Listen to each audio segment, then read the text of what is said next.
Somebody just died the other day. Somebody got shot in a stagecoach. But I thought, I should probably go towards the guns. That's cinema, baby. Running a temporal pincer movement. What? Pincer movement. But not in space. In time. Myślę, Warlock messing up. No.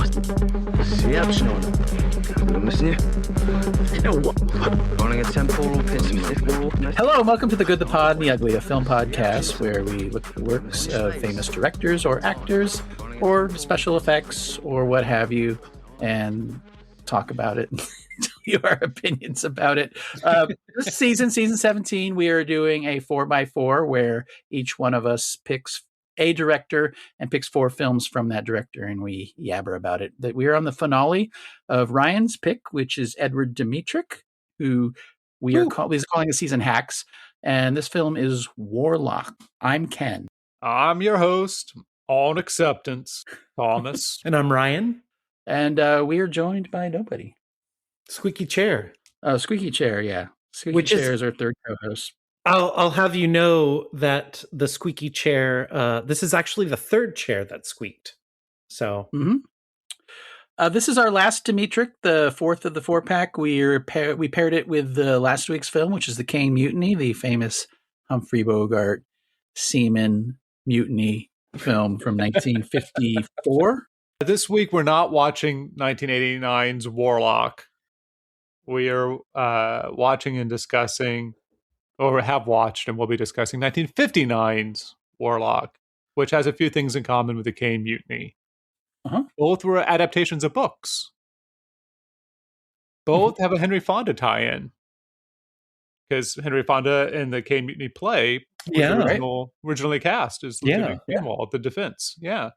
Both have a Star Trek tie-in, which I think we mentioned last week, with Busan's whistle to get on deck. Can anyone do that whistle? No. Like however that was pretty good. That was good, okay. Yeah. All right. And this week we have Bones. Nope. Not the television series it's always on when I go to get my car repaired. But Bones, Dr. McCoy. DeForest Kelly. Yeah. Oh, both of these films have cowards and judges. Mm-hmm. Mm-hmm. A new person comes in to relieve another and has balls of steel. Okay. Well, Sure. both of them have unnecessary romances, potentially. Uh-huh. And both somebody gets engaged. Uh-huh. Uh-huh. Yep. Both have ensemble casts. Both somebody gets called yellow. Uh-huh. And both someone with an injured hand wins a big battle, but the movie continues afterwards. Uh-huh. There's a storm in both movies as our leader shows a hidden side that's been foreshadowed previously.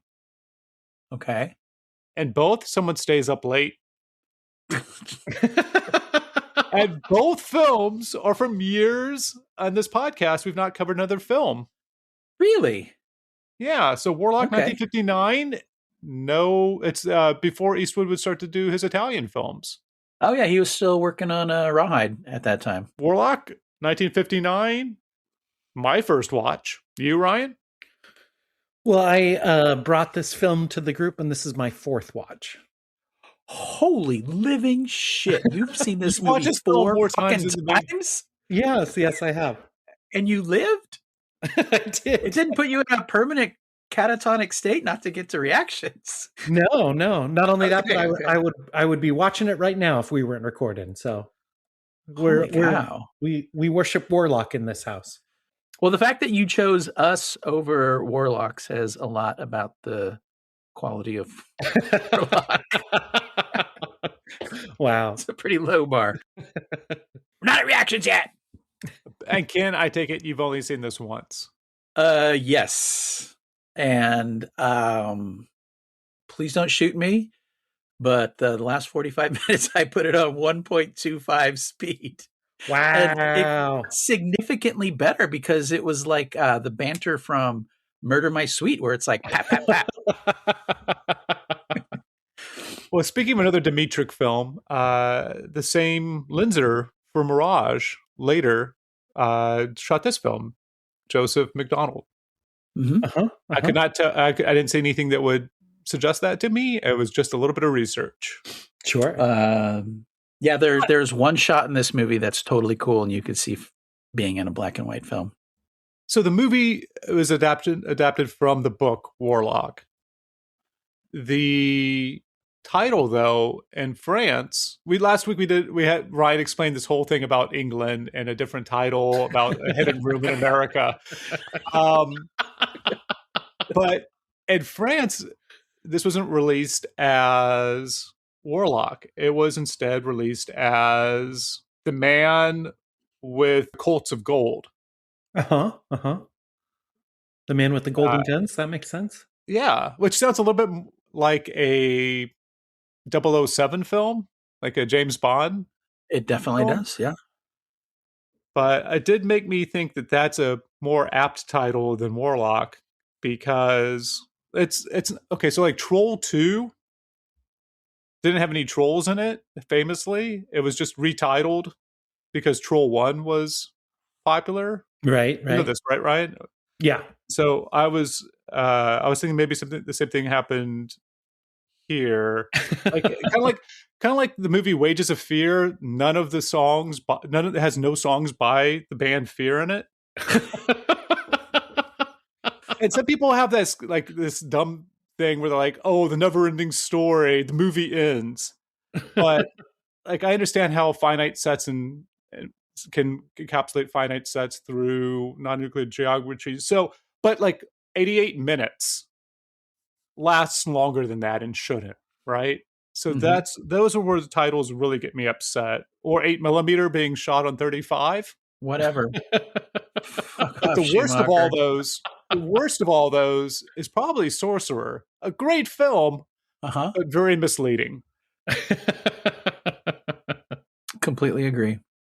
And so this film, if you watched the 1989 film about a time-traveling warlock who has to be stopped by Richard E. Grant, then I don't know. Maybe you watched a newer film at least. Yeah, if you watched High Plains Drifter with Clint Eastwood, his very nihilistic neo-western from the early 70s, you would see a good version of this exact same story. Wow. Which is, the basic story is a town overrun. Dirty Balance? Yeah. A town overridden. Yeah, exactly. A town overridden, which is also a better version of this movie. A town overridden by some no good cowboys. And the town gets together. The town, I don't have to tell you who the members of the town are. You close your eyes. You've seen enough Westerns. You know exactly what I'm talking about. Except the one guy with crutches. That was interesting. They hire an outside. I'm sorry. He is not a judge. He's a judge on acceptance. Yeah. Yeah. They hire some guys to come in and help them clean it up. And that's Henry Fonda and Anthony Quinn, who have some kind of moving tavern show club regulator business going. So they're both famous, Western heroes. Quinn's character being an outlaw, but both of them have books written about them. So their reputation travels. So anytime Henry Fonda's for hire marshal goes to a new town, his buddy Quinn comes along and sets up a gambling and whorehouse, and Henry Fonda, being such a renowned gunslinger, is the main attraction at that casino and whorehouse. So you go there, you get to see the famous gunslinger, you get to maybe see him shoot somebody.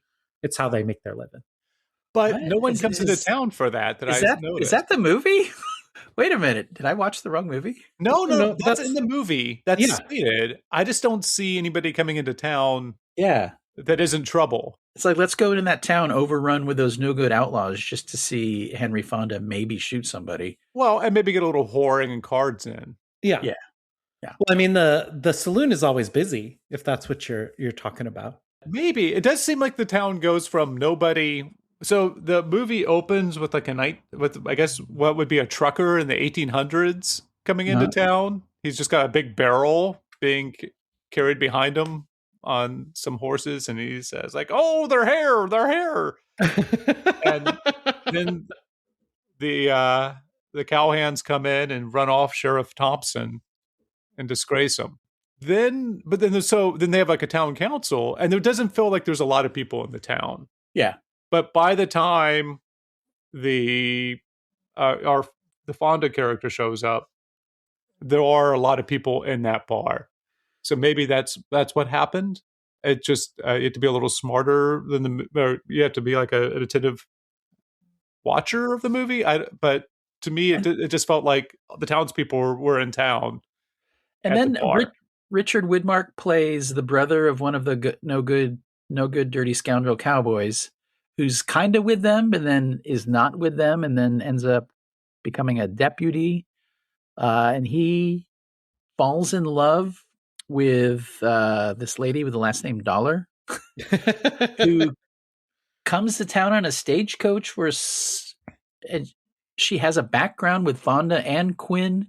And I didn't quite understand that whole backstory. The backstory, after a period of time where he was talking about it, almost seemed more interesting than the movie we were watching. The whole backstory with Quinn and Fonda and some guy that Fonda shot down or Quinn shot down. Yes. I was more interested. I wish we had like a 30-minute flashback to that, because that seems like it's full of drama and conflict. Sure. Then, yeah, so it's a three-hander with Quinn playing a guy who's seems to like Fonda quite a bit. He's Fonda, Fonda, and then Richard Widmark, who seems like he's from a different era, from the cut of his hat to his cool denim jacket. Widmark's the highlight for me here. Everything else, not to get to reactions, I could care less for. But him, and then the girl Dollar, whose backstory is interesting enough, and his is interesting enough that I wish that was the movie. Because they have conflicts from where they're coming from and where they meet that I found interesting. I really like the Tom Morgan, the Anthony Quinn character, and if this was ever on stage, I would love to play his character. Oh, really? Yeah, I really like him too, but I didn't know if they were in him and Fonda, the way that they travel together and cohabitate, if they were in a situationship, and or if they were strictly business partners. But when he's drunk at the end, and that there's a bit of the reveal that he's always watching the Fonda character 6 and killing people who are going to try and, is the term bushwhack, like shoot the guy in the back? Yeah. During these, what are supposed to be noble-ish, derived from, I don't know, dueling standoffs. But in most cases in this film, it seems like people die not because they're shot down by the person who draws faster, but because somebody's waiting with a rifle to shoot them in the back. That the Quinn's character's there who's probably as good of a shot, maybe it's alluded better than Fonda's. Yeah, because at the end he shoots his hat off. Yeah. He also has my favorite line in the movie when Fonda is thinking about marrying a Miss Jessie, who is 28 years younger than Henry Fonda. It's fucking disgusting when they're kissing. It's like, dude. Anyway, when Quinn says, because Fonda's only 32 in this movie. Oh, yeah. He says, Quinn tells him, thinking of weddings leads to a funeral. I had to stop the movie and write that down. That's a pretty good line. He has a gesture that he does whenever he's drunk and he's walking out to challenge the Fonda character, where he plays drunk really well, and he looks back. He looks back at one of the townspeople watching him, because he tells nobody to move, which is a nice chilling thing. If you move, he's going to shoot you. So he's just walking through town with people frozen like mannequins. And he looks back at one person and gives him like a shrug. It's just this drunken shrug, but it's so good. Like he's okay. You've turned me around on Quinn's performance. I think it was I didn't like Fonda in this movie, and I think maybe I wanted Quinn to have a bromance with somebody worthy of his performance, and Fonda was fairly generic. I found nothing interesting about Fonda's character. All right, Ryan, we know this is your favorite film. And Ken's been pooping on it a little bit. I'm sorry, Ryan. No. Can you run us through some scenes that, because I think we did just as a plot summary, I talked about how the film opened, and Ken said, just close your eyes and you've already seen the film. And there's some backstory you don't have. Think of the club and you know what the piano sounds like. I think it's a very nuanced. I agree that the setup is totally pat, but I think the relationship dynamics and the characters, each of the three main characters' evolutions are great. And I think this does a great job of juxtaposing different images of masculinity. Western movies, being such a predominant genre, often are more reflective of the times they were made than anything to do with the Old West. And I think the Fonda, Quinn, Widmark characterizations are fascinating in that framing. I love that Richard Widmark's character is the main character, but he doesn't actually become the main character until almost halfway through the movie, maybe even longer. And I think the homoerotic nature of the Fonda-Quinn dynamics is very interesting. But everything Ken said about the movie is true. It is a very pat story. The main love interest is way too young and is kind of shoehorned in there. She's supposed to be like in her she's supposed to be like an Old West spinster, but obviously the actress is too young and pretty. She's 26. And what I found interesting is she is 10 years younger than the actress who plays the dollar character. And Richard Widmark is 10 years younger than Henry Fonda. So those two actors are about 10 years apart. And their scenes are really good because you believe that they could be into each other. Right. At zero time did I think of Henry Fonda and Miss Jessie's. It's just fucking weird. I don't think it's meant to be weird. I do think it's meant to be a bit fantastic, even for Fonda within the movie, in the sense that, as Fonda and Quinn their conflict comes to a head, Quinn's character, Morgan, his whole thing is that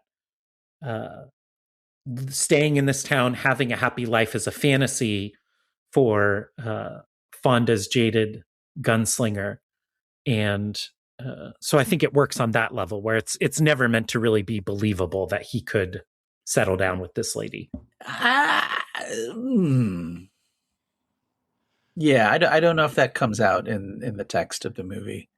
Two things that we haven't mentioned that I think are interesting is the Richard Widmark character's confession. Like the reason that he is going over to the law side is that the band that he's been running with, I'm assuming they're all like cowhands, they massacred, what was it, like 67 Mexicans whenever they came, 37 Mexicans whenever they came back to get their horses or cattle that they had run off with.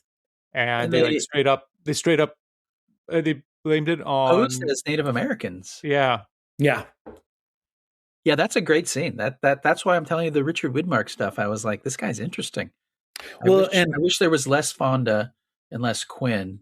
And maybe more, at the time, lynch mobs as well are an interesting introduction into the film. I did not buy that those guys pushed that whole crowd out that door. Zero chance. If they wanted in, they couldn't get in. It's true. But you're also dealing with a extrajudicial means of punishment without actually finding people guilty, right? Like it's the whole movie is about law and justice. And I think what you're picking up on, Thomas, is one of the interesting plot threads that runs throughout the movie, which is that Warlock isn't an officially recognized town. So it doesn't have an official government. It doesn't have an official judge or an official sheriff. So everything that's going on in the town is them kind of feeling their way through having a legal system and having a justice system, because none of it's codified. And the judge, who's not really a judge, is mad that Fonda's character is coming in as the marshal, but he's not really a marshal. So in some ways, the lynching scene is like the true manifestation. There's no reason why that should be illegal in this place to lynch someone in this manner. If you get my meaning. Yes, I do. I did not get any of that from the text. And also, I always try to picture characters before the story starts.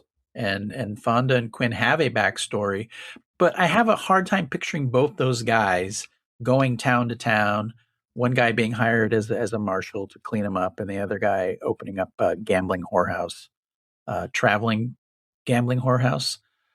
I have a hard time picturing it. Those two characters and those two actors going along and having done it in different towns. And I just don't buy it. I don't buy that they knew each other before that first shot was taken in the movie of them together. And so the American public also didn't buy it, Ken. This movie's budget was $2.5 million, and it made a little bit more than 1.5. So it was a failure, and obviously it's a big budget Western. Westerns were the dominant genre at the time, so it was supposed to be a big hit. And that's one of the fascinating things as far as Dmytryk being a hack. This is the only film of his of any scope that he produced himself. And so here we have a journeyman director who made several films that were successful, including the Cane Mutiny, which was very successful. Yeah. And coming off the Cane Mutiny, he chooses to use his capital on this movie, which is a failure. The one time he wasn't a hack, it didn't work out, you know.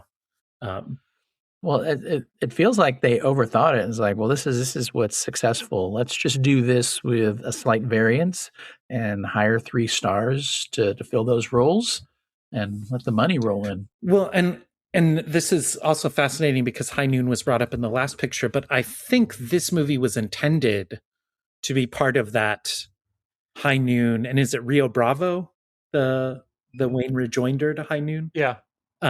I think this movie was meant to kind of be in the mix there because Widmark's character emergence as the law in the town and him being purely morally driven when no one else will do it, is different from both High Noon's, you know, lonely sheriff and Rio Bravo's like, we're going to all get together and do it for like more patriotic take. Well, this is somewhere in the middle, but because it's a failure, it's not in that conversation, you know. This also comes like a year after Big Country, right? Yeah, which we covered and has a much more tuned in bunch of themes, big actors filling the big roles, and also has a better facility of matching exteriors to interiors. This has a really bad, like the early Doctor Who's where it's like shot on video, indoors and outdoors they shoot on film.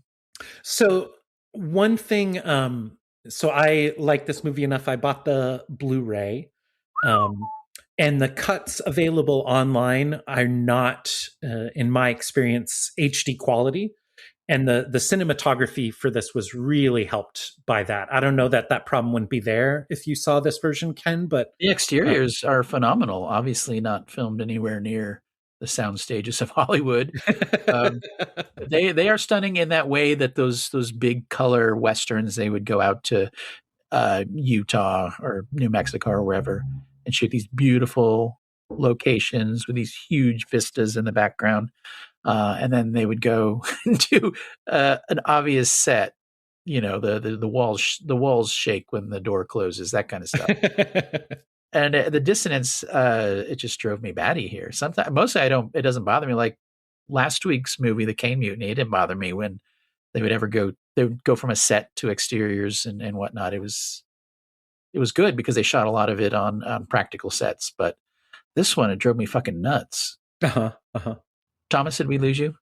No, I was reflecting on the difference between outside and inside for the lighting and other pieces. And I guess I'm just used to that being the aesthetic of a Western for the most part. It didn't, like the Searchers, I felt like had a little bit of that. Yeah.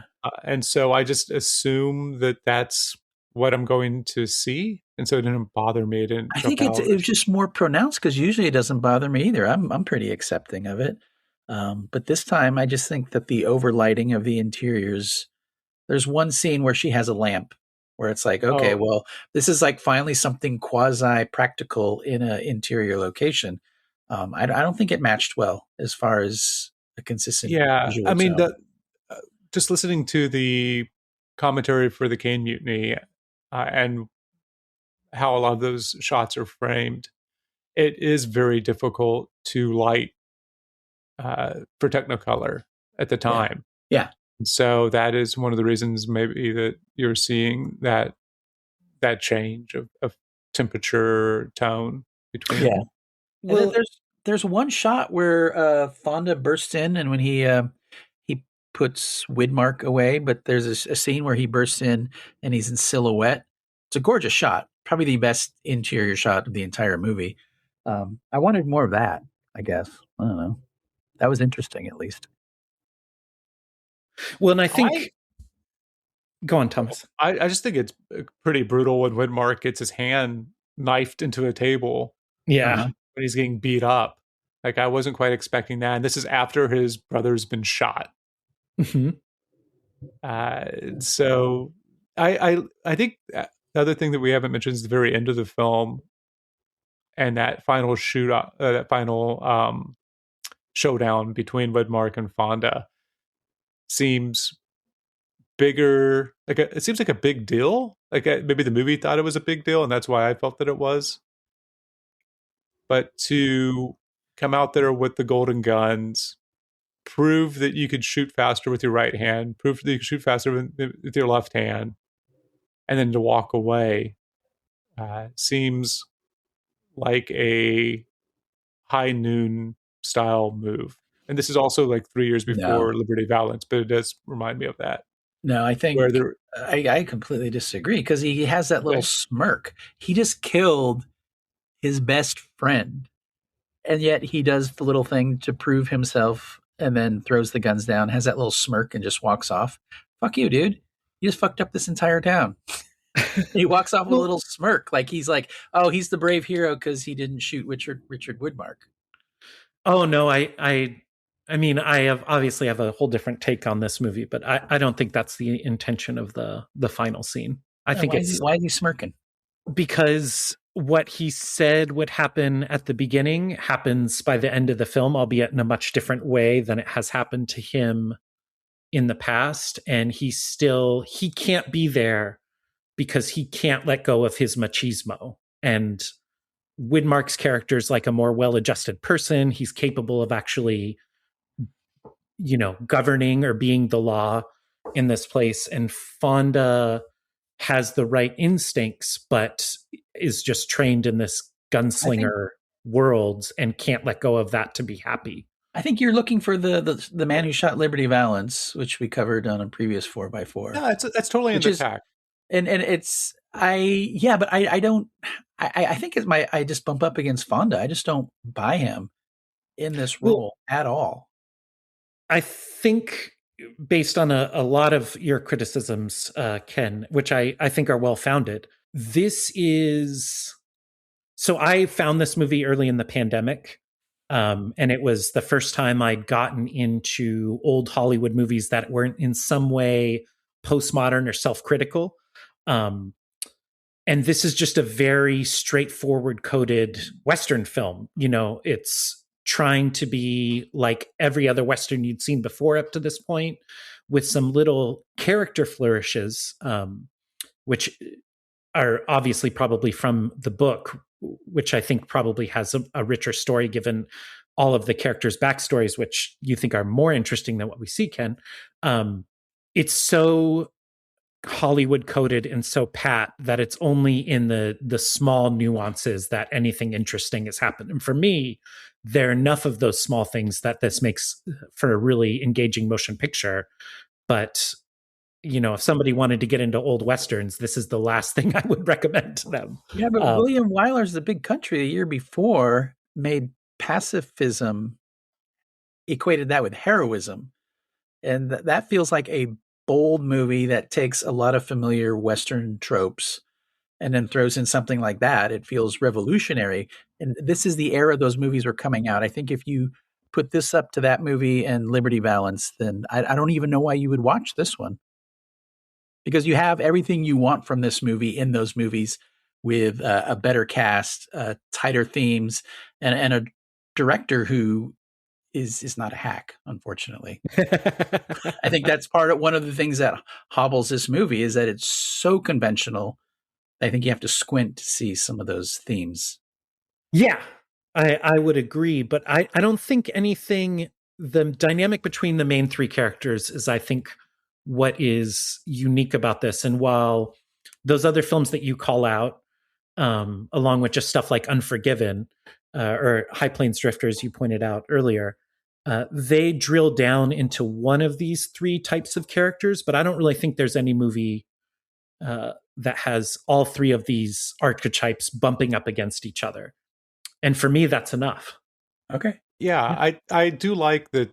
A little bit like the Caine Mutiny last week, there's a point of view character somewhat, but there isn't a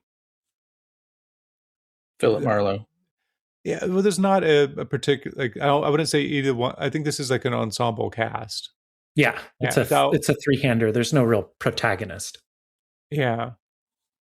And each gets we get to see the end of the trajectory of where they probably would go. I always like the idea of like the Hercules or the Gilgamesh of the hero that's you can't control by the law, that you have to send out on tasks and send out to do the trials because you don't want them in town. They're disruptive for order.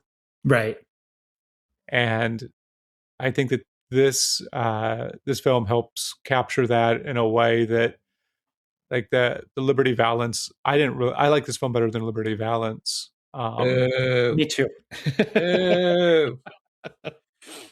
And because Liberty Valance works because you believe John Wayne is that guy. I think maybe this boils down to I like Henry Fonda as an actor, not as a father.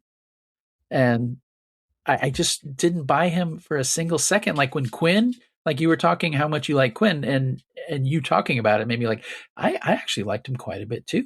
I didn't even realize it while watching it because I was so focused on Henry Fonda being the quote unquote man. And he's always doing like fussy little business with his cufflinks and whatnot.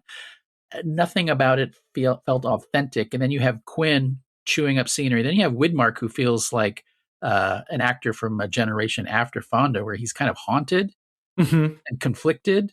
And I totally bought him.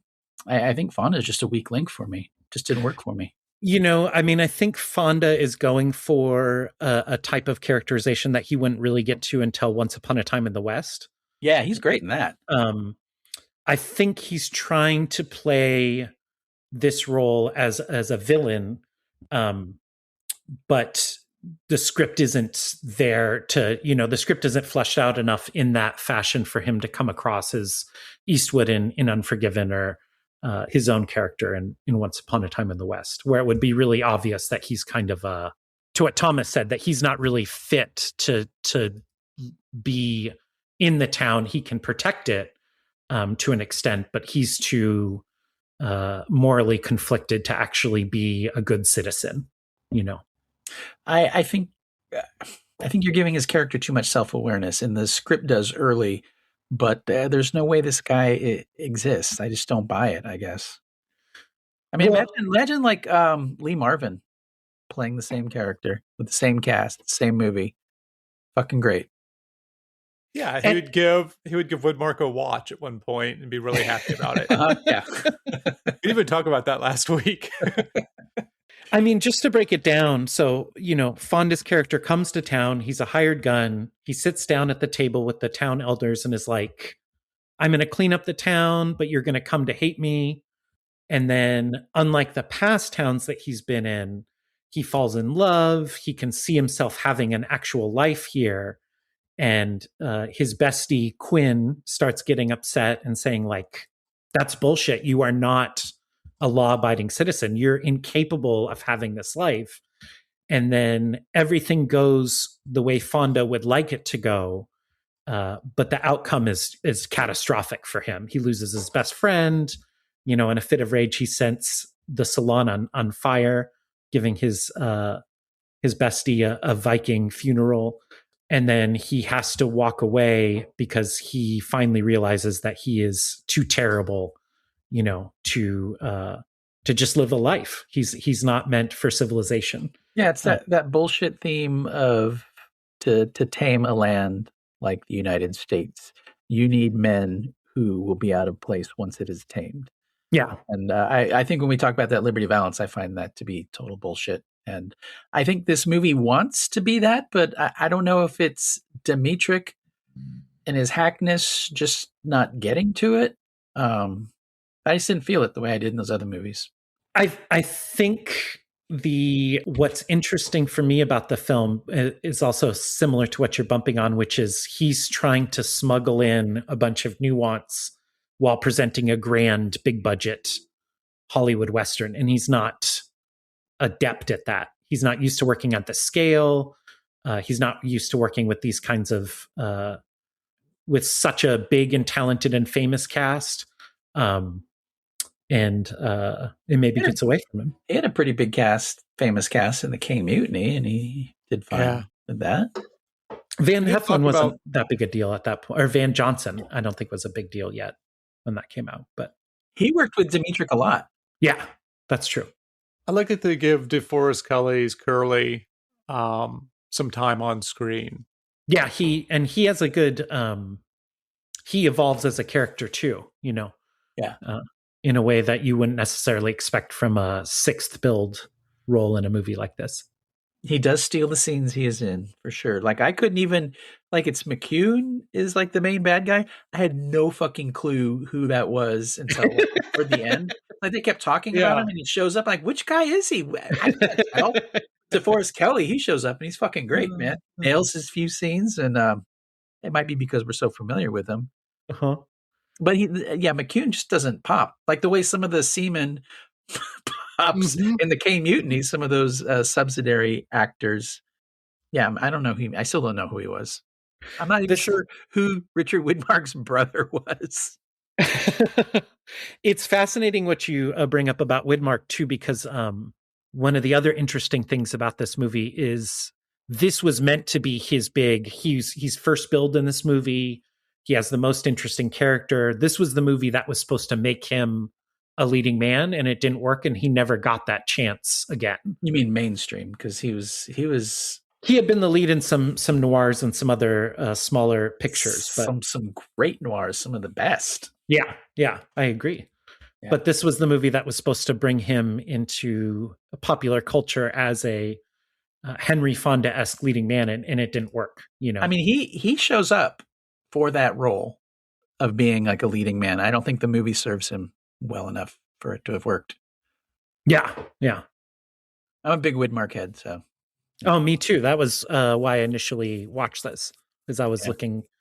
Widmark is one of the actors from this area where I go to Letterboxd and just see what's available to watch, because he's always great.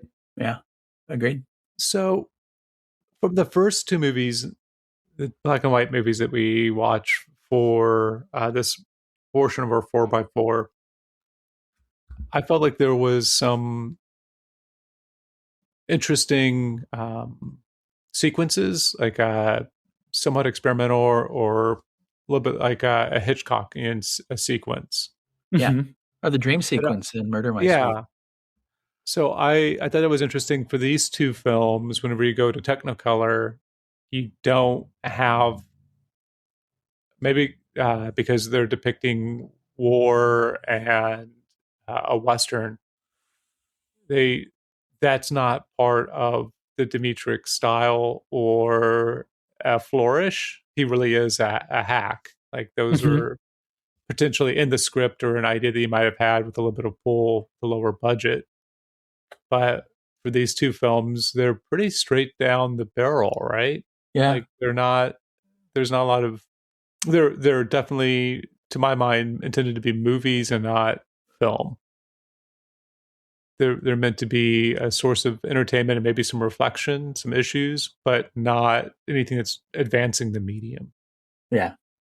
Yeah, I think that's fair. And again, I think one of the interesting things about this one is just this is Dmytryk and Widmark trying to do that, which you're talking about, Thomas, and failing, At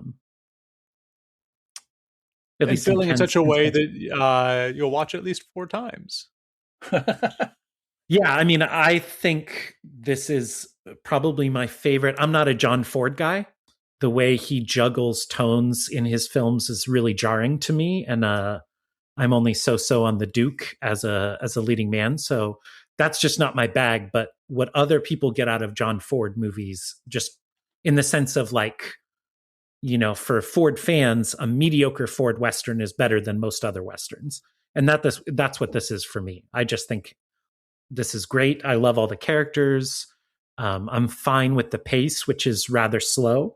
I think it looks fantastic. I think it looks fantastic because it's from this era of incredibly garish Hollywood productions, which is something I really like.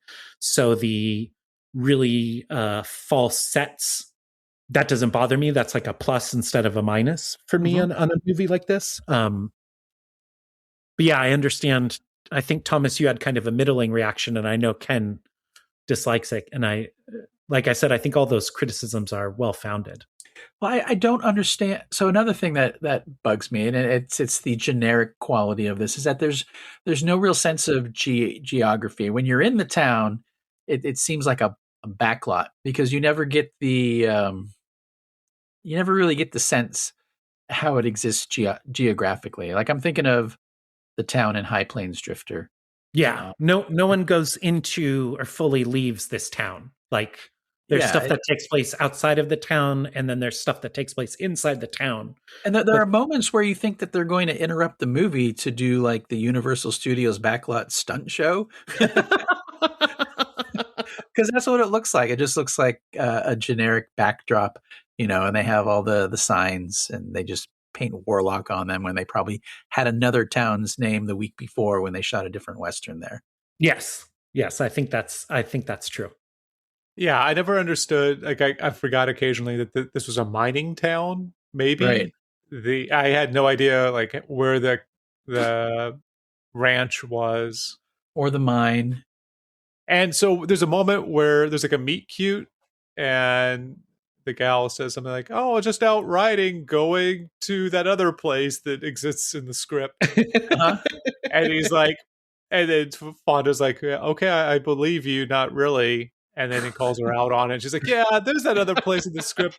I wasn't really going there. I was just coming out to see you. I heard some gunshots, so I rode towards them, hoping it was going to be you, despite there being desperados. And somebody just died the other day. Somebody got shot in a stagecoach." But I thought, I should probably go towards the guns. Oh, there you go. That's going to lead our episode, Thomas. Well done. She is quite young, so it does make sense. Ryan, thank you and feel free to fill in any more, but I was wondering after watching these two films, not that I disliked them or was upset with you for picking Dmytryk as a director, but I think I was more doing a little searching for myself because I've been watching The Jeffersons. Okay. And moving on up. Yeah. Not a direction I thought this comment was going to go, so I'm happy to see where you arrive. And I guess I never realized it. I think The Jeffersons ran for 12 seasons or something. I never realized it ran that long. But I was on vacation. I just caught an episode while I think I was waiting for Lee to do something and my spouse to do something. And I was like, this is really fucking touching. This hits something that I had forgotten that television could do. I want to see more of these. And so, fortunately, the Multnomah County Library Shut up. has I think, I don't know how many seasons they have, but I got a few seasons from them. And yeah, for me, there is something to the 5 main characters in that show and seeing their kind of classic interactions and the few times they leave the sets that just hits for me. And I can't fully, I'm like still trying to explain to myself why, like this, why I like what's comforting. It's comfort, right? Like I wouldn't say that any particular episode was great or phenomenal or groundbreaking television, but there's something to watching it that gives me a good feeling. Usually there's like a slight lesson that's learned during the episode. It's just classic like television, 70s, 80s television, some level. And so I'm wondering, for Dmytryk, is there something in his films, or how did you like maybe explain like why you picked him for your hack? Because I could see watching these films seem a little disparate, but I could see, at least for the McCain Mutiny and Warlock, watching these films and walking away with a certain feeling that I don't quite get, that maybe because, like you said, having the sets makes you feel a certain way, and doesn't like it's actually a feature, not a bug. Yeah, in part why I picked him. So to the point of him as being kind of a hack, I watched this movie Warlock twice before even bothering to look up the director, because it is fairly anonymous in its direction. And it was at that point that I'd realized I'd already seen the Caine Mutiny, and I had no idea that the same guy made both of these movies. And then after watching Warlock again is when I decided to seek out Mirage, and then eventually saw some more of his work. I think he is a perfect illustration of the idea of a hack as sort of like I was saying earlier, someone who wanted to be a great artist and didn't actually get there, and instead turned out to be just best at working with kind of a small budget in a limited fashion in Hollywood. Mick Jackson seems to have intentionally left behind the seriousness of Threads, whereas to become, a hack director in Hollywood and make a variety of pictures, I think Dmytryk wanted a lot more for his career and just didn't get there. And I think that's kind of illustrative in the fact that he's always trying to do something interesting with his characters or thematically, but he's not he doesn't stand out as a visual stylist in the same manner that somebody like John Ford would. And his movies never popped enough for him to write his own ticket. Yeah. Okay. Well said. I could see that. Yeah. I think it's a nice juxtaposition as well against Mick Jackson. Yeah. Mick Jackson. Oh, Mick and Jackson. It will be fascinating to get to somebody like Ron Howard, who is a hack and can write his own ticket and either, makes shitty movies when he can write his own ticket, or he makes a pretty good movie that still feels pretty anonymous, All right. Okay. Any last words, Ken? Otherwise, I'm going to do the throw for next week. Edward, I think that this may end up being the definitive hack from these 4 directors. Because I know nothing about Dmytryk or any of his thought processes or any through lines. But they are all competently made, and I didn't see Mirage. That's the one I really want to watch now. And yeah, I don't think I could pick one of his movies out of a lineup. Like you put this up with another Western with a similar cast and story, and you said this is Edward Dmytryk, I'd be like, okay. Yeah, I mean, I think, and we talked about the Big Country earlier, which incidentally cost about the same amount of money and made 5 times as much. So Big Country's fucking great, though. Yeah, and it was well received at the time.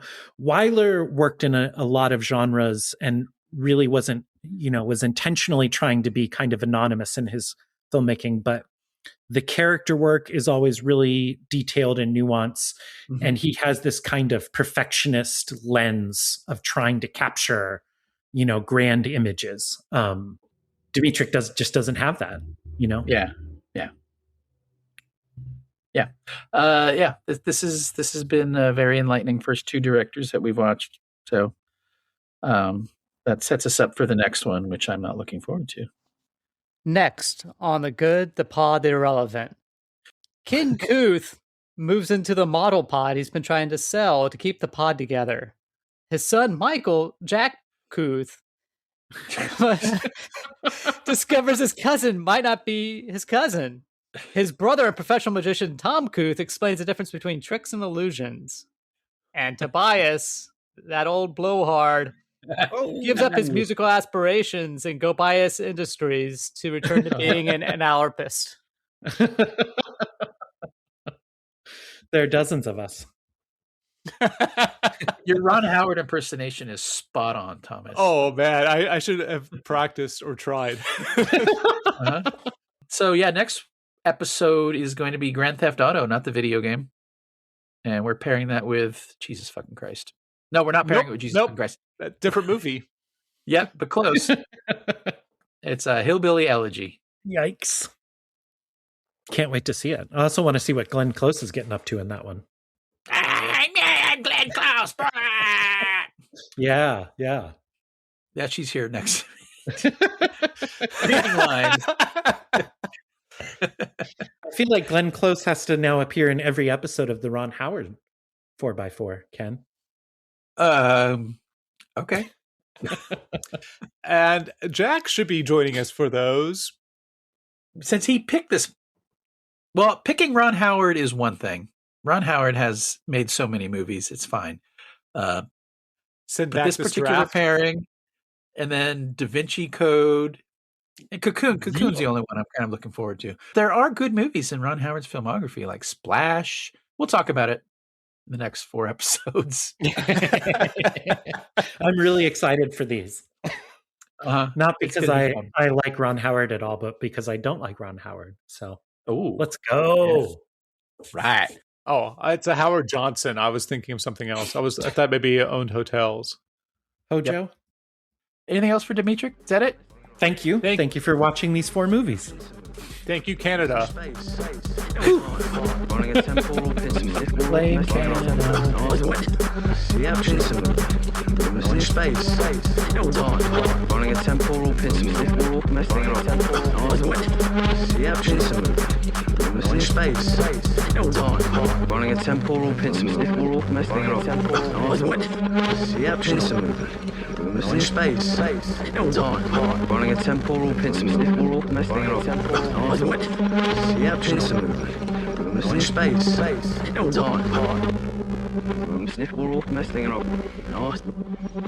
Hello and welcome to The Good, the Pod, and the Ugly, a film podcast where we pair movies. Wow. Keep it in. Hello and welcome to The Good, the Pod, and the Ugly, a film podcast where we look over. Oh my God, what the fuck, dude? What are you doing? I don't know. Hello and I think okay.